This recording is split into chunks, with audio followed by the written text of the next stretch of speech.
I'm Bob Short, and this is Reflections on Georgia Politics, sponsored by the Duckworth Library at Young Harris College and the Richard B. Russell Library for Political Research and Studies at the University of Georgia.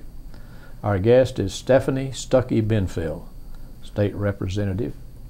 Welcome. Thank you. Thanks for having me. Eastman, Georgia. Christmas Day. Yes. You were born in Eastman. That's right. 44 years ago. Well, tell us about your early life. Well, I tell people I'm from Eastman, and that usually gets me in trouble because then inevitably that leads to people playing the name game and saying, well, you must know the so-and-so family. And the reality is my father got elected to Congress right after I was born. When I was a year old, we moved to Washington, D.C. So that's where I grew up. My parents remained there after my father retired from Congress. He certainly didn't retire from work, but he retired from public life. So I grew up in Washington, D.C., but I have a soft spot for Dodge County. That's always what I consider my home, and I still have lots of family down there, and we have lots of pecan trees in Eastman. Good. Well, tell us about growing up in Washington. It was wonderful. It is an amazing political experience to grow up in Washington, D.C., and I got to see so much in action as far as bills becoming law, and I learned at such an early age, following my father around. I have some early memories of, I used to have these patent leather Mary Jane shoes that would make a very loud clacking noise when I would stomp around the rotunda of the Capitol. So I remember being like 5 years old and just making a racket. I remember voting for my father. He would give me his card. I don't know if they still vote this way, but you would stick, it looked like a driver's license, in a machine, and then you'd press green for yay and red for nay. And I loved doing that. He would let me press the button, and now I let my kids press the yay and nay buttons for me, because I really love that early experience. And one of my favorite things was every year we got invited to the White House Christmas party for congressional families. I don't know if they still do that, but it's an amazing tradition. And I have a real early memory of being there when Nixon was president. And I actually got to meet and speak with President Nixon. He was in, of course, a crowd of people, and I was little, so I could squeeze through. I was probably about 8 years old. I have a picture of me talking to him, so I look about 8 in the picture, and I grabbed his coat, and I pulled at him, and he kneeled down, and the picture we have, he's kneeling down eye level with me. And I said, Mr. President, I just want you to know I did not vote for you. And he said, well, sweetheart, you're not old enough to vote. And I said, I know, but if I was old enough to vote, I would not have voted for you. And my parents were just so embarrassed. And I heard later that he was asking around, whose daughter is that? He knew it was somebody who was a Democrat. So from a very early age, I was a Democrat, and I had a very clear idea of what issues I supported and what I didn't, just being around my father and my family. Born to Run.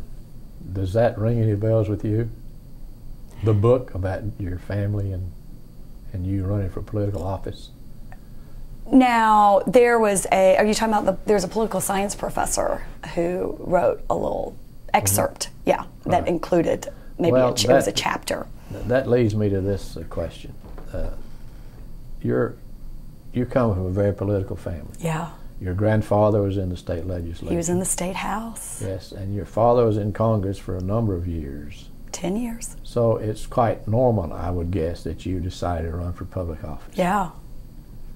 Yeah, I remember, I really actually have a vivid recollection of when I decided I wanted to run. I was probably about 16 years old, and I was at some political function with my father. He was out of politics by then, but he's always remained active. He's never been a lobbyist, but he remained active in politics and going to events. And I remember thinking, boy, when I grow up, I want to be like my mother and be a political spouse. And my mother is wonderful, and she does so many things. I'm not trying to disrespect political spouses, but then I remember thinking, well, but then I don't get to actually vote and make the decisions. And so I thought, you know, I want to be the person running. And, you know, I can't count on necessarily marrying someone who will get elected or someone who will stay elected. I ought to be the one to run, because then I'm in control of whether I'm in politics or not. So I just remember that thought process going from, oh, I'd love to be a political spouse, to, wait, I think I'd like to be the politician. And so I started getting active in different political campaigns. First campaign I worked on was Al Gore for Senate when I was at Vanderbilt University. And I just worked on a bunch of campaigns, and it was a wonderful learning experience. Good. You went to law school at Georgia. I did. And you graduated there. Yes. What was the first thing you did after you passed the bar? Well, I went into practice of law, and I felt very strongly, and I still do, that I know there's a lot of people who go to law school because they're interested in politics, and that's why I went to law school. And it is, I think, the best background for a political career or a public service career, to have a real working knowledge of not only how to write a bill or write a law, which you learn in law school, but the practice of law and how the laws actually play out in the courtroom or play out in real life. And you get that in-depth knowledge going to law school. And just the contacts you make. I mean, so many people I was in law school with were my early supporters when I did decide to run, and so many of my colleagues are now judges or public servants themselves. So the networking is so critical.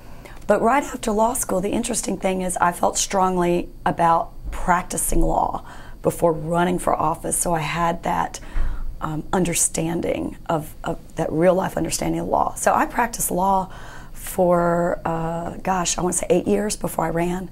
I worked as a public defender, and I tried cases, and I was really on the front lines of being in the courtroom and handled cases from arrest all the way to conviction. My clients didn't always get found not guilty, and through the appeals process and the parole process. So I really understand those issues, and I'd highly recommend people interested in public service not only to go to law school, but to practice law for a while before you run. So in 1988, you ran for 1998. 98, yeah. You ran for the State House. Yes. Tell us about your first campaign. Oh, it was fun, and it was nerve-wracking, and a very exciting time in my life. I ran against a woman who had lived in the district a lot longer than I had. She had worked as a lobbyist for over a decade. She was very smart, had a lot of contacts, and it was a difficult race because it was hard to differentiate myself from her. It was a fellow Democrat. My district is heavily Democratic, so it was actually like Georgia politics in the old days when most of the districts were heavily Democratic, and the real race was the primary. If you won the primary, you'd win the general. So my race was a primary. And I think in many respects, those primary elections are harder than a general, because it's easy, I think, to argue why you're the better candidate if it's Republican versus Democrat, and there's some real differences in the issues. And you can debate the merits of your position on an issue versus your opponent with the other political party. And it's easy to get your allies and supporters lined up. I spent years working with the DeKalb Democratic Party and all these different campaigns, so I had all these Democratic supporters. Well, the problem in running against a fellow Democrat is a lot of people I'd worked with had also worked with my opponent and liked her. And they'd say, well, why should we vote for you instead of her? How do you all differ on the issues? And we really didn't differ on the issues. So it was hard, but I outworked her. And that's what I love about being in the State House. You can actually knock on enough doors to win a State House race. And I knocked on over 1,000 doors. I lost a lot of weight. I got into great shape. And I did raise a lot of money. Politics, unfortunately, has changed from when my dad was in politics, and you could really meet a lot of voters and win that way. Now it's mostly about raising money. But with the State House, you really can press the flesh, as LBJ would say, and meet people and win a race that way as well. What advice did your dad give you? Oh, well, you know, I really like that he respected me and not saying, you should do this and that. A lot of the advice he gave me was just advice over the years, growing up and observing him, because he set such a great example. one of the things I always remember about my father is he would say, never drive in a parade. They were like little things he told me. I just remember that so well. My father would roll up his sleeves and button down his shirt. He'd have a button-down shirt, but he would unbutton it, take off the tie, and he would walk a parade, and he would shake hands, and he would also throw out candy. You can't do that as much today. People don't like the candy as much. But I thought that was such an example of how he politicked, is that he worked. People don't want to see the politicians sitting in the back of the car waving from on high like the Pope or the Queen of England. They want someone who's going to get out and walk the parade and shake hands. And so that advice applied to so many aspects of politicking, that you campaign by working hard and meeting people. He also said never give too long a speech. People don't want to sit there for a long speech, and I like that he said, keep it short, keep it short. Try not to come between people and their meals when you're talking. He said, really make a short speech if people are about to eat. So he gave me a lot of real nuts and bolts, practical advice that just carries with me. Mm-hmm. So in 1999, you went to the State House of Representatives. What was it like? Oh, it was overwhelming, and I've really got to witness history because the Georgia legislature has changed so much.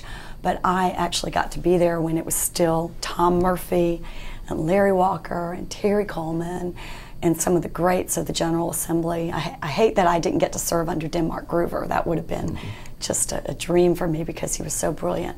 But I got to see so many of these amazing orators and work with people who knew the system, had been in office for 40 and 50 years. So I love that. I tried to get my grandfather's old seat, and they couldn't find it. They didn't know where, they couldn't find an old seating chart, so I really was crushed that I didn't get to sit where he sat. But I loved, things have changed for the better in some ways too. It was a good old boy system, but a lot of those politicians who had been around for ages treated me with respect because they knew my father and they knew my grandfather. So I had a real sense of legacy, and that I had a family name to uphold. So I've tried to live up to that. Mm-hmm. Tell us about Speaker Murphy. What I'd like to say is things that I think people may not have known about him was that he had a real heart. He was so generous with his time, and he would make time to sit down and talk with every representative, whether it was a Republican or a Democrat.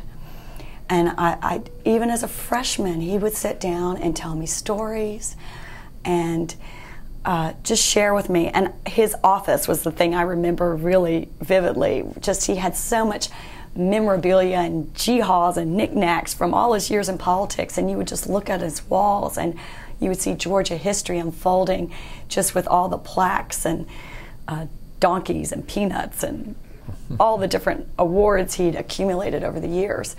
But he had a real soft spot, and I've seen him cry when you talk about children especially. He fought for Grady Hospital neonatal unit to get funding from the state. And I think people don't always remember how he fought for Atlanta, which was not politically popular for someone from Bremen. But we wouldn't have the World Congress Center if it weren't for Tom Murphy. So he would take courageous stances. And he had a tremendous love for the House and the independence of the House. And he didn't mind fighting with his own party, the governor or the lieutenant governor, if it was for the House. The House came first. And I love that. He just really had a lot of reverence for the independence of the House. Were you aware of what was expected of you prior to taking your seat? Or was it a case of just on-the-job training? I think I had a pretty good idea. I knew as a freshman that I was not going to be taking the legislature by storm. I had worked for Mary Margaret Oliver as her legislative aide and her staff attorney for the Judiciary Committee for 3 sessions. So I'd seen how tough it is to get a bill through and how much it takes as far as contacts and wheeling and dealing and knowing how to finesse the committee process and floor debate and getting the right amendments tacked onto your bill. So I knew that it was a tough process. But I also was ambitious and ready to get to work. And I do remember I introduced a lot of bills.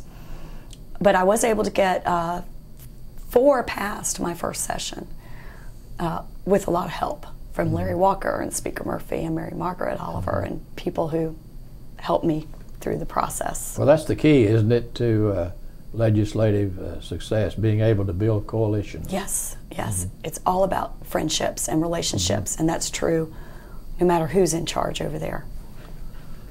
Let's talk for a minute about your early career. What were your goals when you went to the state capitol? I know it sounds cliched, but to make a difference. But some advice I got from Senator Sam Nunn, who was a good friend of my father's, is to focus on 1 or 2 issues, because you're not going to be an expert in everything. So figure out what your areas of expertise are and really try to make a difference with those areas. So I followed Mary Margaret's lead on trying to champion children's issues and women's issues. And being an attorney and having been a criminal defense issue, I had a real passion for criminal justice issues and making sure that the system was fair. So I've worked on those issues. I've done several bills providing exoneration for persons who are wrongfully convicted. And I've worked on trying to expand Georgia's PreK program. And since being elected, a lot of changes have happened in my personal life. I got married and I've had 2 children. So I really have become even more of a champion for child care issues and breastfeeding and maternal care and early childhood care and health care for children. So being a mom has really enhanced my understanding of those issues. And girls participating in high school sports. Oh, thank you. I loved working on that bill, and I was so privileged, as it was during my 2nd term. I was so new in the system, and to be able to pass a major bill, and that still is one of my proudest accomplishments, and that was 8 years ago. But I did it with Kathy Ash, so I had a senior representative who knew the ropes and knew how to get bills through as my co-sponsor. And so with Kathy's help, we were able to get that through. And basically we were just saying that women and girls should have an opportunity to participate in sports in our public school system if they so choose. And it's basically a Title IX for Georgia. You, of course, had to take on a lot of opponents in that time passing that bill. Where did most of the opposition come from? Football. People thought we would be taking money away from football, and we all know how football is king, in especially in rural towns in Georgia, but it's big everywhere. And there was some concern, which is fair, that if we pass this gender equity in sports legislation, that we would be taking money away from our football teams. But we presented, I think, a bill that was balanced, and what we said is that women need to have an opportunity to participate. But it doesn't mean that the funding has to be equal between girls' sports and boys' sports, that there is an understanding that football is more expensive. They have more equipment than, say, a swim team would. But that there should be equitable spending so that there are equal opportunities. So we were able to get the bill through by working with people. Are there other bills you were interested in? Well, certainly expanding Georgia's PreK, which I have not succeeded in doing, but that's, if I can accomplish that, that will be a real achievement. But Georgia right now, our PreK program, which I think is amazing, we were the first PreK program funded by lottery, funded by the state in the country, and that's thanks to Zell Miller and his efforts. And we have a program that starts at age 4. Now I know I'm a little biased because I have a 4-year-old, and when I was really pushing the bill I had a 3-year-old, I'd like to see the program expanded to start at age 3. Many states are now starting at age 3. And I have to say, as proud as I am of Georgia's program, other states have surpassed us in a lot of the benchmarks of success for effective pre-K programs. And one of the benchmarks is starting at a younger age. So I like to see us get up to the standards that were set by Zell Miller and fully fund the 4-year-old program and expand to 3-year-olds. Let's move ahead to 2002, when for the first time since John F. Connally, 131 years ago, Georgians elected a Republican governor. Were you surprised? No, we saw it coming. I thought we were another cycle away. I thought we were going to have 2 more years. But it was coming. Georgia's been trending for a while. It wasn't like an overnight, surprise. Yeah. But I did think I'd have 2 more years. I think the one thing that did surprise me were the party switchers, and I'm still disappointed in that. And I don't mean to disparage all party switchers. Kathy Ash, who is a dear friend and someone I respect immensely, she switched parties. But I do think there's a way to go about it. You wait till the end of your term. You make an appropriate announcement to your constituents, and you're not doing it for personal gain. Whereas what happened when the House switched and the Senate switched is we had a lot of Democrats who switched to Republicans in exchange for plum committee assignments and money for their district.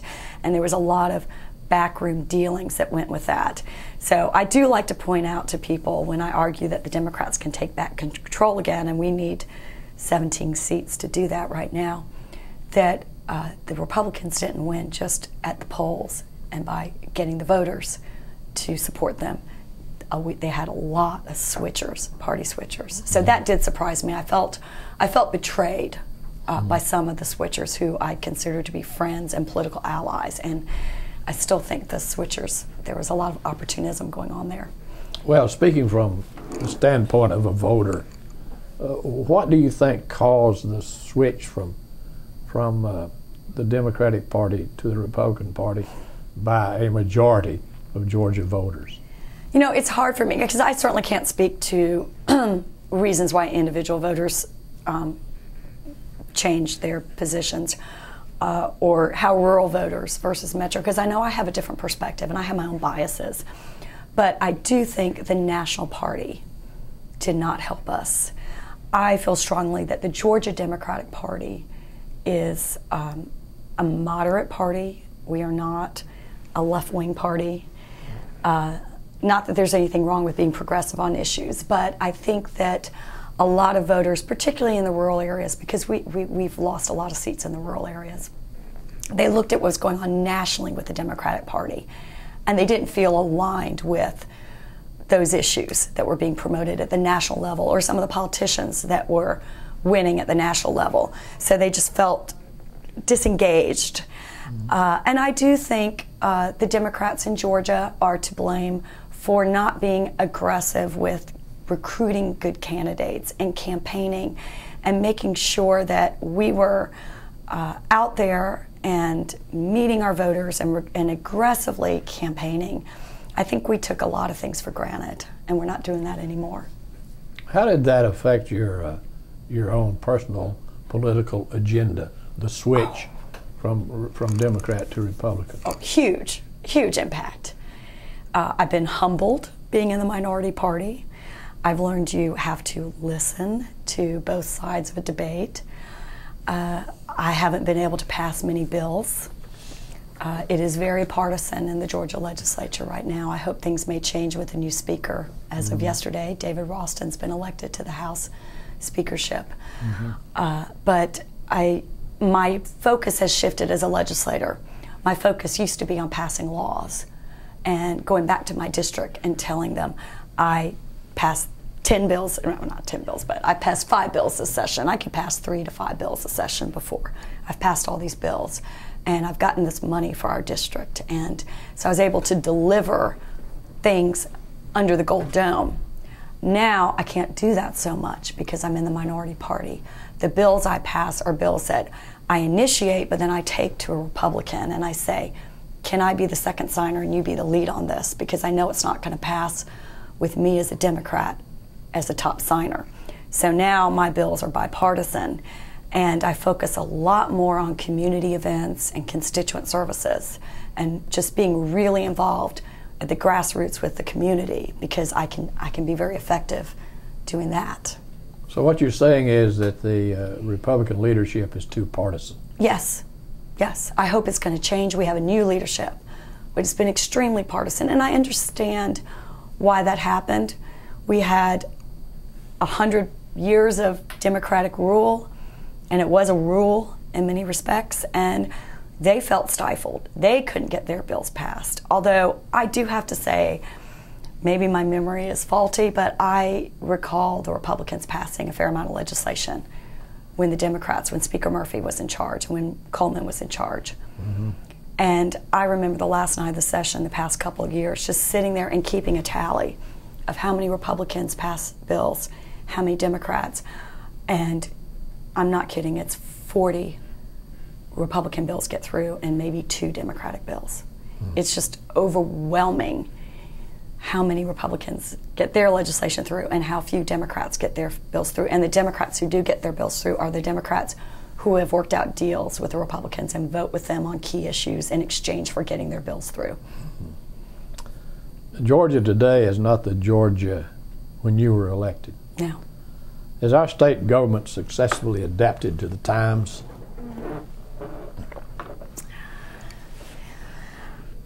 Yes and no. I would like to see a lot more bipartisanship.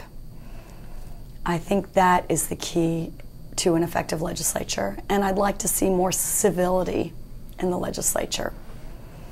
I'd like to see people treating each other with respect. I think the times are, even though the Democrats are in charge nationally, I think if you talk to most voters, they're moderates. They're not extreme on one side or the other. And I think the times are that people really want balanced government, and they don't want a lot of rancor or discourse. So I don't know if Georgia's quite there yet. I'd like to see, maybe with our new speaker, I'm hopeful that we'll see a stronger spirit of bipartisanship. Well, we're going into 2010 during a very serious recession. It seems that the only solution might be to raise taxes, yeah, or to make government more efficient.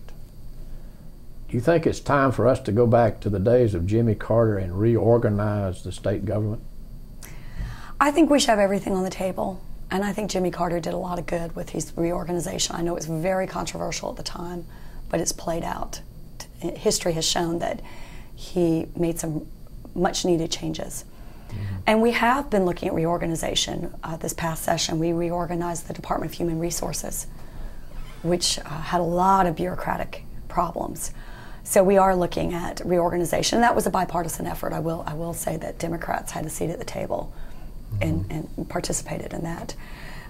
So I think we need to look at a lot of solutions with the recession. We do need to look at some tax increases, maybe not property tax increases, but maybe some cigarette tax increase. That's something I've championed, and Governor Perdue did support his first year in office.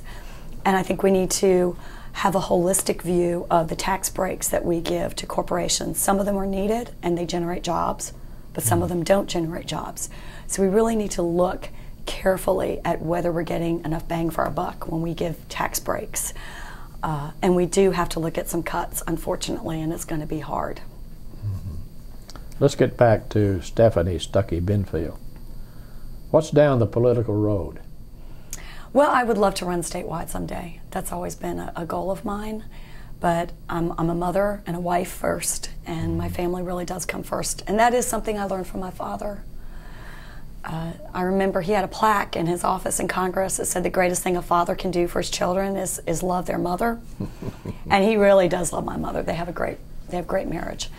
And so I think my family comes first, my relationship with my husband and my children. So that being said, my children are are 4 years old and 7 years old. I had to think for a second. My daughter just had a birthday.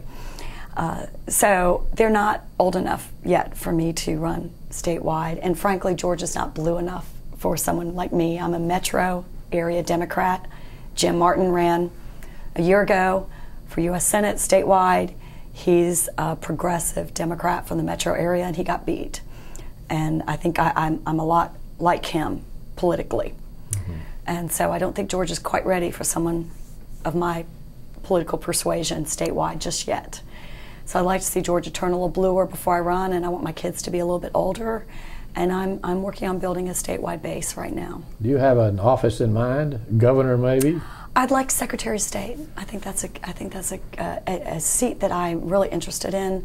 As far as the issues, I have always had a passion for voter participation, increasing voter turnout, making the voting process more fair, and I'd love to see Saturday voting. I'd love to increase voter registration.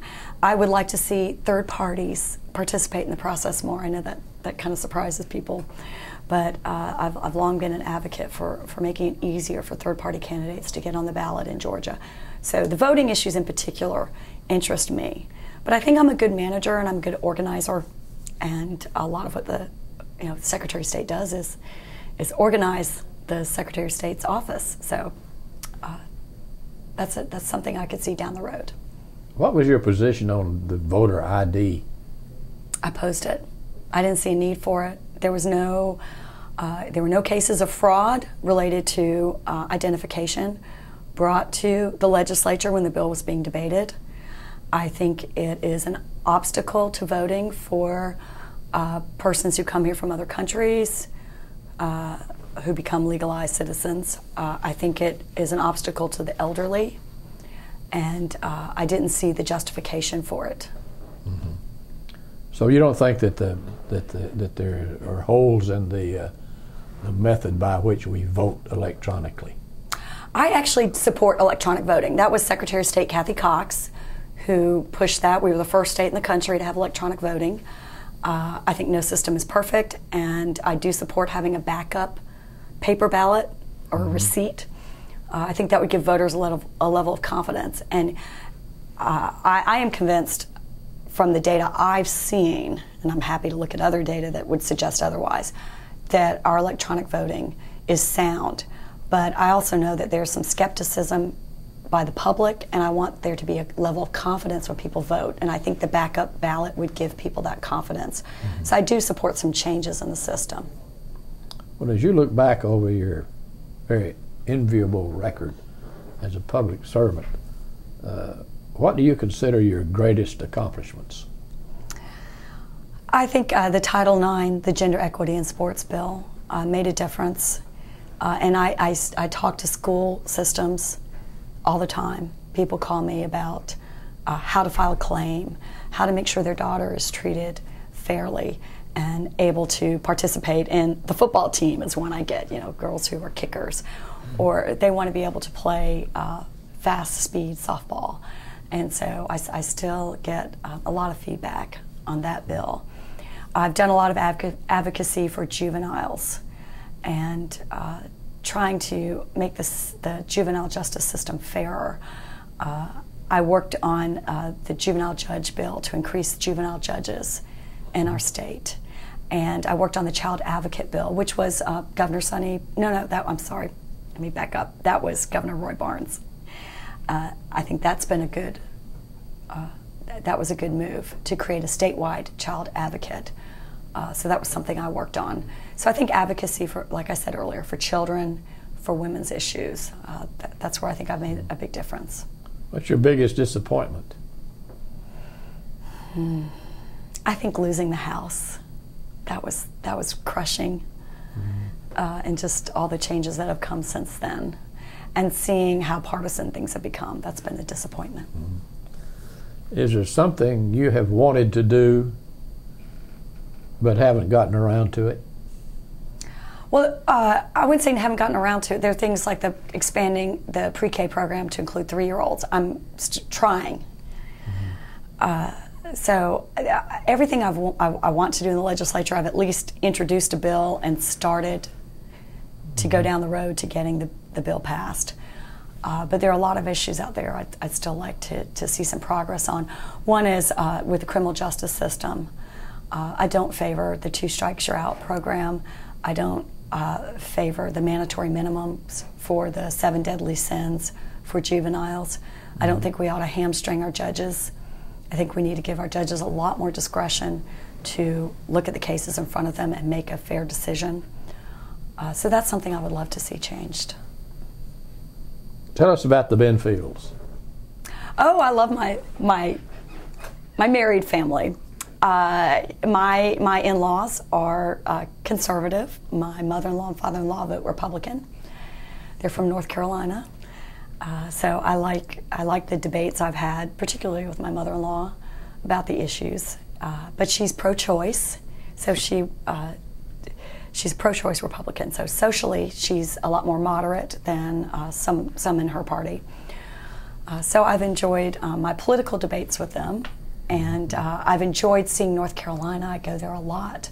We go there every summer for 2 to 3 weeks, and I've gotten to see that wonderful state, and North Carolina is doing a lot of amazing programs, especially with their economic development. So I feel like it's my other state. I'm also from North Carolina now that I've married into a North Carolina family, so I've enjoyed just observing all the innovations they've had with their politics. And tell me about the Stuckeys. Well, we've got a big family. What I love about my father has 5 children, and we're all over the political map. I've got brothers who are Democrats. I have a brother who votes more independent. My sister votes Republican most of the time. And I'd love to see some of my siblings run for office. I've actually encouraged my sister, even though she's a Republican, I told her if she ever ran, I would support her because I think she would have a lot to offer. She's held some political fundraisers. I don't see anyone else in my family just yet running for office, but I'd like to see that. But Mom and Dad are in Washington. They're in Washington, D.C. My father's still politically active, and my mother is too. And your dad has gone back to the Stuckey business. Stuckey business, and we have a family timber company, and our family owns most of the shares of a small bank in Eastman, so we're into community banking as well. I think your mother owns a newspaper. She did. They sold it. She sold it? Yeah, yeah. Good. Well, is there anything we've forgotten or left out? No, I just want to say it's an honor to be interviewed by you because I've just had so much respect for all you've done and the history that you've preserved of Georgia politics. I'm so appreciative of all that you're doing with this project. Well, I thank you. I wish I lived in your district so I could vote for you. Oh, thanks. Thanks, or keep me in line. I have a very active district, and my constituents contact me all the time. I probably get 300 emails a day.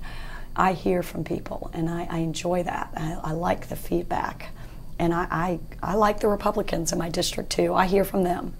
Well, that's good. You're widely known as a good political community activist. Yeah. Tell us what you do when you aren't politicking. I'm a mom. I'm chasing kids around the playground, although my husband will tell you that I'm always politicking.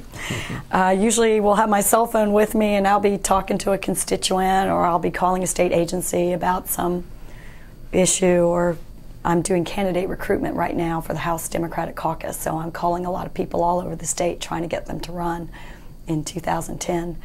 And it's not uncommon for me to be making calls with screaming children in the background because I'm at the playground, or I'm at the library, or I'm somewhere with my children.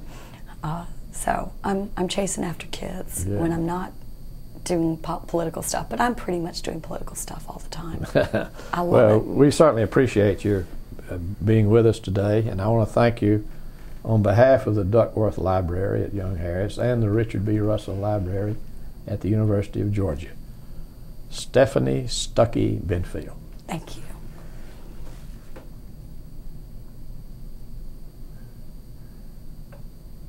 Can I ask you a question real quick? I hope I didn't talk too much. No. What are some of your constituents saying when you talk to them? What are some of the things that they are looking for, needing, and wanting? A lot of what I hear about are just specific issues to them. For example, just today alone, the issues I'm working on. I have a teacher in my district who applied for a Hope Scholarship for continuing education and was denied her scholarship. And so I'm calling the folks at the Georgia Student Finance Commission to find out what happened with her scholarship money. And in the process, I'm learning about how Hope has had to change some of their requirements because of cutbacks. So I get a good holistic view of what's going on with the issue on a broader scale. I have a constituent who thinks that the waiting period to get a Medicaid waiver is too long for their child who's getting pediatric care.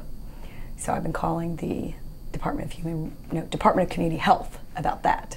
So I get a lot of specific issues. I get a lot of very local issues.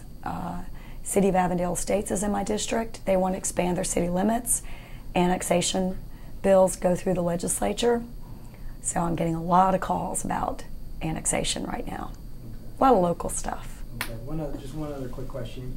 You did the gender equity in sports you talked about. Yeah. Are there any other gender issues that you see as being sort of on the front burner or things that need to be addressed legislatively? The only one, well, there are a couple that come to mind that affect primarily women, but they affect men as well. I'm thinking the Parental Leave Act is one that predominantly affects women, but there are some men who are the primary caregivers in their families. The Parental Leave Act would enable the primary custodian for children or an elderly relative living in their home to have a certain number of days, and I think it's at 5 days now. We've kind of tinkered with that, but a certain number of days of paid leave or even unpaid leave, but excused leave from their job in order to attend PTA conferences or doctor's visits, medical visits. We've been working on that bill for years. That's something that a lot of the women are advocating for. Another is increasing the state minimum wage, and that affects a lot of women as well. Great, thank you. There are some breastfeeding in public issues too, but we've already passed breastfeeding in public in Georgia, but there's some tweaks to the bill. And I know there are other women's health issues also that are... Well, yeah, peach care, and that's children. But obviously, if the funding is not there for the health care for the children, it affects women, especially the single mothers. Right. And I do have a lot of single mothers in my district. Dental care for pregnant women, that's one. They threaten to cut that a lot, and that affects the fetal development. Right. Yeah, I didn't know that till I was pregnant, and suddenly I learned I had to go to the doctor and floss a lot because the bacteria can spread to the fetus. And it's currently covered by Peach Care, but every year it's kind of a battle whether that would continue to be covered. So, anyway, thank you. This has been so fun.